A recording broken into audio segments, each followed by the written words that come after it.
ندیم صاحب آپ سے جاننا چاہیں گے جو آج جسٹس قاضی فائز صاحب کے فل کورٹ ریفرنس میں شرکت نہیں کی جسٹس منصور علی شاہ نے، اور جو وضاحتی بیان انہوں نے دیا ہے، جو الزامات انہوں نے لگائے ہیں عدلیہ میں مداخلت کے، اس کے علاوہ ان کی کریڈیبلٹی پہ بھی سوالات ہیں بہت سارے، تو کتنی اہمیت سمجھتے ہیں ان سوالات کی ہے اب؟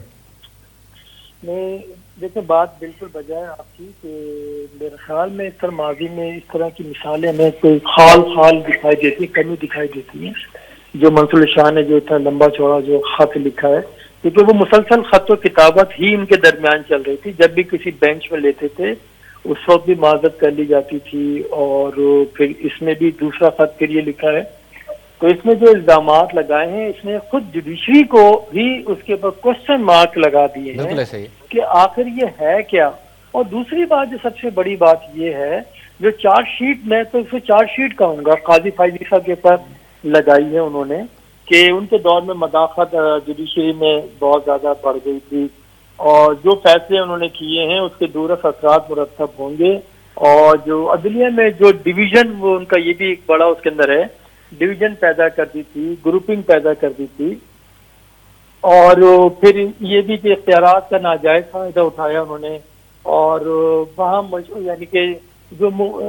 آپ سب سمجھتے ہیں جو اشارے جہاں دیے انہوں نے کہ مداخلت ان کی بڑھوائی اداروں کو یہاں لے کر آئے ہیں، تو یہ وہ الزامات ہیں۔ بات میں یہ کہوں گا کہ آپ اس پہلے کیوں خاموش تھے؟ آپ نے اس وقت کیوں یہ زبان نہیں کھولی؟ اس وقت کیوں نہیں بات کی آپ نے؟ یہ اسی طرح سے ہے کہ جیسے ریٹائرڈ سرکاری افسران ہیں، جب وہ ریٹائرڈ ہو جاتے ہیں، سیکٹریز بالخصوص، اس خاص زبان بولتے ہیں کہ اتنی کرپشن ہوتی تھی، اس طرح سے وزیر یہ کرتے تھے، اس طرح سے پرائم منسٹر یہ کرتے تھے۔ ایسے بھائی آج جب آپ سیٹ پہ تھے، اختیارات آپ کے پاس تھے، اگر اختیارات کا آپ نے کیوں ناجائز فائدہ آپ اٹھاتے رہے، اس وقت سب صحیح تھا۔ تو اب آپ کو سب برا لگ رہا ہے کہ کیونکہ جب آپ کے اختیارات میں کوئی چیز رہی نہیں ہے، اب آپ نے دیکھ لیا کہ آپ چیف جسٹس بھی بن نہیں سکتے، تو اس طرح کی باتیں وہ شروع کر دی۔ میرے خیال میں یہ تنقید برائے تنقید والا معاملہ یہ صحیح نہیں ہونا چاہیے، اور جو ہمارے ملک کے اندر تمام اداروں میں جو جوڈیشری ایک رہ گئی تھی، اس کو بھی ایک تمسخر اس کا بنا دیا گیا ہے معاشرے کے اندر، کہ جو سینئر ترین جج، یعنی کہ جو لسٹ تھی اس میں سینئر ترین جج ہیں، اور وہ اس طرح کے الزامات لگا رہے ہیں۔ اب تو سوال تو یہ بھی پیدا ہوتا ہے کہ اب جو سینیورٹی کی جو لسٹ میں نمبر 3 پہ تھے یا آفریدی، کیا سینئر ترین جو جج ہیں جیسے منصور علی شاہ، وہ ان کے ساتھ کام کریں گے یا استعفیٰ دیں گے؟ کیونکہ جو صورتحال ہو چکی ہے یہ انتہائی بھیانک ہے، اور ان کا بیٹھنا میرے خیال میں وہ بھی کئی سوالات کو جنم دے گا، کیونکہ ہمارے ہاں بہرحال ہر کسی کو انسان سچ سننا اور سچ بولنا چاہتا ہے، لیکن وہ سچ وہ یہ ہوتا ہے کہ جو اس کی اپنی مرضی کا ہو۔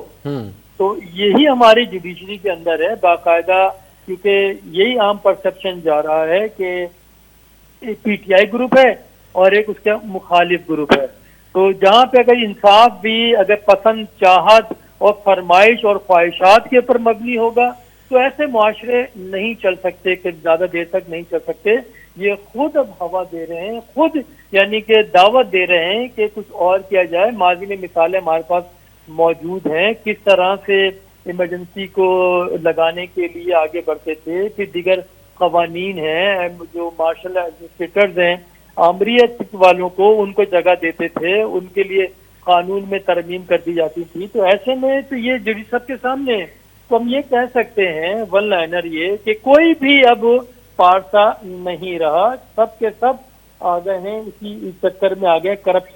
کرپشن یعنی کہ صرف وہ مالی کرپشن اپنی جگہ ہے، کرپشن یہ بھی ہوتی ہے کہ اختیارات کا ناجائز فائدہ اٹھائے، کرپشن یہ بھی ہوتی ہے کہ کسی کے اوپر ناجائز الزامات لگائے جائیں جب تک کہ ٹھوس اس کے شواہد نہ دیں، کیونکہ جوڈیشری جو ہے وہ شواہد کی بنیاد پہ ہی فیصلے کیا کرتی ہے۔ کہ کیا ہی اچھا ہوتا کہ جو جس طرح کے انہوں نے جو چارج شیٹ جاری کی ہے منصور علی شاہ نے، اس کے ساتھ وہ تمام ثبوت بھی اگر فراہم کر دیتے تو میرے خیال میں یہ پاکستان کے اوپر اور پاکستان کی جوڈیشری کے اوپر بہت بڑا یہ احسان ہوتا۔